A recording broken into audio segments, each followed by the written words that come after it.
Our gospel lesson today is Luke 17, 11 through 19, New Revised Standard Version. On the way to Jerusalem, Jesus was going through the regions between Samaria and Galilee. As he entered a village, 10 lepers approached him. Keeping their distance, they called out, saying, "Jesus, Master, have mercy on us." When he saw them, he said to them, "Go and show yourselves to the priest." And as they went, they were made clean. Then one of them, when he saw that he was healed, turned back, praising God with a loud voice. He prostrated himself at Jesus' feet and thanked him, and he was a Samaritan. Then Jesus asked, "Were not 10 made clean? But the other 9, where are they? Was none of them found to return and give praise to God except this foreigner?" Then he said to him, "Get up and go on your way. Your faith has made you well." May God add his insight into the hearing of his gospel today. And our prayers with Georgianne as she lifts up her voice and proclaims this gospel today. Thank you, Jerry. Welcome, everybody. It's good to see you here. This story appears only in the Gospel of Luke, and it isn't really primarily about healing, but more about gratitude. Jesse's been talking about the difference between a parable and a proverb, but this passage isn't really either. It's a narrative, it's a story, with the writer of Luke once again casting the good guy as a Samaritan. Luke is supremely concerned about spreading the gospel to foreigners, and the despised Samaritans are his favorite group to lift up, much, I'm sure, to the displeasure of his listeners, most of them. Samaritan tradition claims the group descends from the northern Israelite tribes who were not deported by the Assyrians after the destruction of the kingdom of Israel. They considered Samaritanism to be the true religion of the ancient Israelites and regarded Judaism as a closely related but altered religion. Samaritans also regarded Mount Gerizim as the holy mountain, not the Temple Mount in Jerusalem. Needless to say, the Jews of Jesus' time didn't buy this argument and considered Samaritans to be the lowest of the low. Hence Luke's Good Samaritan stories, including this one. The writer of Luke emphasizes throughout the gospel that the lowly will be lifted up and the rich and haughty will be brought low. Think about Mary's song, the Magnificat. Think of the Beatitudes, the Good Samaritan, and this story of the 9 ungrateful Jewish lepers and the Samaritan who returns to praise God and bow to Jesus. Frankly, I'm thinking that Jesus was pretty hard on the 9 Jews who didn't return. All of these poor guys had been living on the bare margins of society. Lepers were feared, they were unclean. In a purity culture, they were as impure as you could get. They weren't allowed anywhere near the temples, and most likely their families had cast them out. They were lucky if they could beg enough scraps to stay alive. And here's Jesus, casually waving his hand and telling them to go to the priests and show themselves, which is to say, get the priests to once again certify you as clean enough to join the world. You can bet they beat feet in a race to see who could get to the priests first. I don't blame them for that. Notice that Jesus doesn't even tell them they are cured. Just go to the priests. One of the translations I read said, on the way they happened to be made clean. No big deal, to Jesus anyway. When the Samaritan comes back to Jesus, Jesus tells him, your faith or your trust has made you well. It looks as though the real curing is due to the Samaritan's gratitude. So the other 9, they were still cured. They'll be able to rejoin the human race, but they're not made well. They're still the same ungrateful folks they were before. They're not giving, and they have not been given Jesus' special blessing. And maybe they don't even stop to think about that. And maybe it doesn't make the least bit of difference in their lives. But the Samaritan, is a new man. Not because Jesus fixed him, reset him to pre-leprous settings, but because Jesus saw him. And he saw who Jesus was, and he wanted what Jesus had to offer. Even if he hadn't been fixed, he would have been healed, made shiny clean and new by his faith. Faith is not about cause and effect. If I do this, good works or an extra pious prayer, then X will happen. I'll get a great job. I'll guarantee my slot on the bus to heaven. My Father will finally be proud of me. No, faith is internalized. It's a deep gratitude to God, to Jesus, to the universe, an appreciation of what we have, even if we don't have much. That internalized gratitude gives us the ability to endure when life really sucks. And the labels that others try to stick on us can't stick if you have that overflowing gratitude. That gratitude also makes it very hard to judge others, even when we really, really want to. Because we can imagine the pain that causes the behavior we don't like that makes them cranky or downright mean. We can, if we pay attention, see the labels that have been pasted on them. We can cut them some slack, maybe even help to peel off a label or two. Or we can wave goodbye to them if they're really toxic to our lives, but we wave them goodbye with a blessing for the journey and a prayer that they might somehow find healing. I wonder if the gospel writer was thinking of the story of Naaman when this was written. Naaman's story is back in 2 Kings chapter 5. He was a powerful commander, an Aramaean, but he had leprosy. His king valued him greatly for his prowess in war. Excuse me. But I'm guessing he didn't get invited to the best dinner parties. Naaman had a slave girl who told him about a prophet in Israel who could cure him. I'm going to do this again. I might need one of these. So off Naaman went to Israel, bearing a letter from his king to the king of Israel, who panicked because he didn't have a clue how to heal this guy. Fortunately for him, the prophet Elisha said, "Don't get your undies in a twist. Send Naaman to me, I'll do it." But when Naaman comes to Elisha's humble house with all the gifts he has brought, Elisha sent a messenger out to him, said, "I don't care about your fancy gifts. Just go wash in the Jordan and you'll be made clean."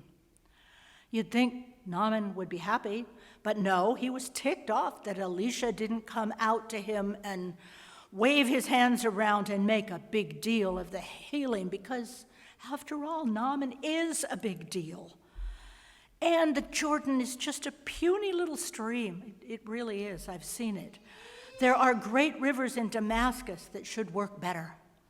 Fortunately, one of Naaman's servants approaches him casually, cautiously, I imagine, and said, "Hey, he's not asking for much. What could it hurt to try it? Maybe it'll work." So, grumbling, no doubt, Naaman goes to the Jordan, and what do you know? It works. He is made clean, returns to Elisha, tries to give him the presents that he brought the first time, still no joy there, and declares that the God of Israel has his vote from then on. Just like with Jesus' healing of the lepers, gratitude and humility win the day. The thing about Jesus is all about inner healing. No matter what others have said about us, how others have treated us, what we have internalized as truth about ourselves, Jesus says, "You are perfect. You are enough. You are fine just the way you are." Jesus peels off those old labels, even the stickiest ones, the ones that need Goo Gone to get rid of the residue. There's a story which I heard for the first time in a Talking Head series called Living the Questions. I think Jesse did that for you guys, but some time ago.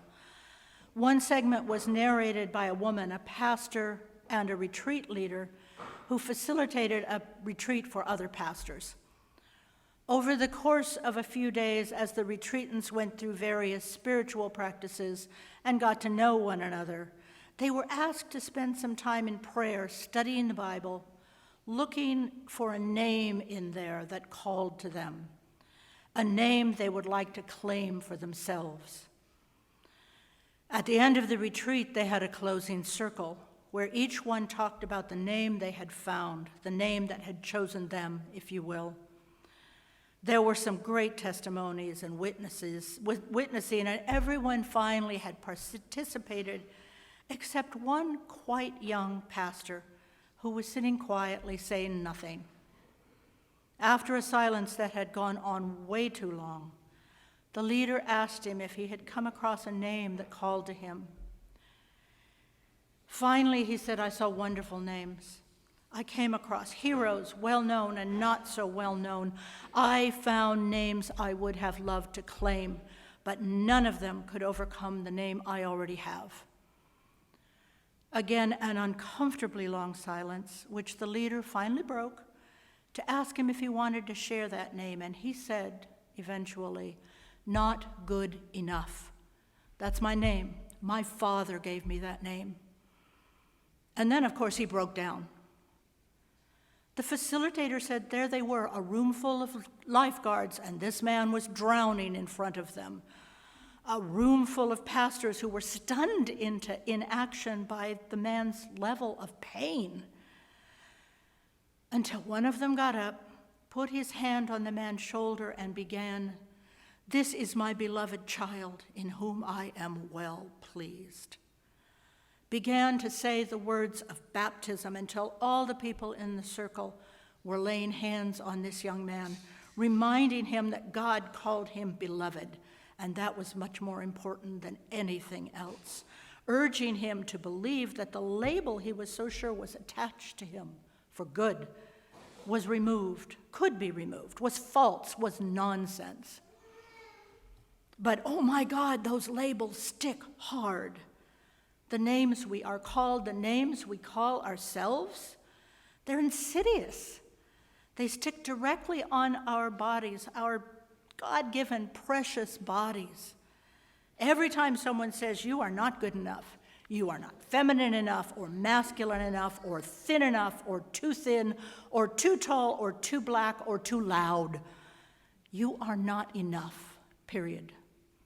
God and Jesus say, "Whoa, of course you're enough. You are mine, loved down to the atomic level, loved exactly as you are. You don't need an addition or a subtraction except for subtracting those danged labels. Don't ever let anyone tell you different." A couple of years ago, a friend of mine sent me a newspaper article from the town in Massachusetts where I co-pastored an outdoor church. Here's how it starts.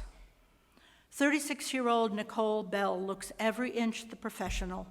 Hair neatly pulled back, a smart blouse, black skirt over sensible shoes.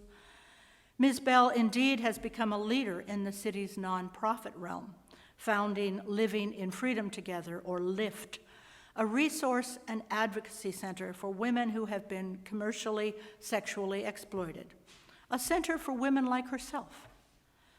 When I first met Nikki 7 or 8 years ago, I was working one morning a week at a peer recovery center, helping to run an all-women's morning program. I often dropped into the center other times during the week because it was a great place to hang out and talk with people in, or at least thinking about, recovery. Nikki hung around the edges. If she came to the women's group, she rarely talked, and then only if she was especially angry. At that point, she was very newly clean, very newly off the streets, still hiding out from the man who had trafficked her, and not even close to being sober. She was frightened and angry and didn't have a clue who she was or how to live sober. it is desperately hard for women coming off the streets to get and stay clean. As she says in the newspaper article, the shelters aren't safe. And even the AA and NA meetings she tried to go to were filled with men who solicited her in the parking lot after the meetings. But still she persisted, always falling back, always trying again. I believe that God was even more persistent, trying over and over again to hand her a new name, take off the old labels that were plastered on her. Finally, God sent the director of the Peer Recovery Center to Nikki. Athena had a similar past and was in long-term recovery. She was already working with an organization that was seeking to decriminalize prostitution and provide services to women who were picked up, rather than put them in jail, which solves nothing. Nikki says that Athena saw her. She didn't see someone who was a burden to the system.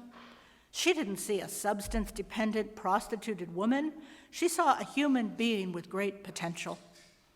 She helped to peel off those labels that didn't define who Nikki was, just made it easier for her to be filed away, ignored, and invisible. Nikki began to work with Athena. They opened an evening drop-in center for women to come to for a safe space for a short time, hot soup and a place to rest with no judgment and maybe, just maybe, a glimmer of hope and a vision of other options. From there, they planned for and finally started up living in freedom together.